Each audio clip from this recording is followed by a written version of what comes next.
राम राम. माझं नाव सत्यनारायण मंत्री. मी आयुर्वेदिकचं काम करतोय. मग आम्हाला कशाचा त्रास होता त्यांचं नाव विचारू. किती दिवसानं काय त्रास होता? तुमचं नाव काय? माझं बाबू कुरकुले राहणार चरई. तुम्हाला काय त्रास होता? मला मणक्याचा त्रास होता. कधीपासून होता? म्हणजे काहीतरी जवळजवळ 2 वर्षापासून. तर माझी ती आज गुडघे 15 दिवसामध्ये राहिली.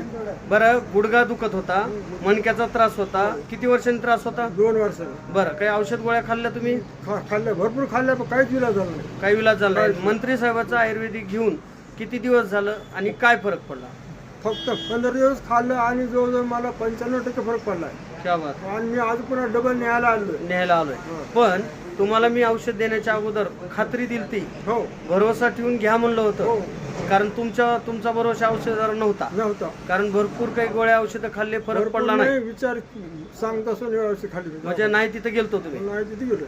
बर. आणि ज्यावेळेस मी माझ्या बोलण्यावर तुम्ही विश्वास ठेवला, औषध घेतलं आणि चालू केल्यामुळं किती दिवसात काय फरक पडला? मला खाल्ल्यापासून पावदेशीच फरक पडला. बर. आज जवळजवळ 95% झाले. आता थोडंफार आहे. एकदम एवढा कसं राहणार? 15 दिवसात म्हणजे काय लई मोठी गोष्ट नाही. तरी तुम्ही 90-95% म्हणता. हो. दुसरी गोष्ट महत्वाचं, त्या दिवशी तुमच्या बोलण्यात रोषणाई नव्हती चेहऱ्यावर. ती मला उठायचं नव्हतं. उठता येत नव्हतं. हा.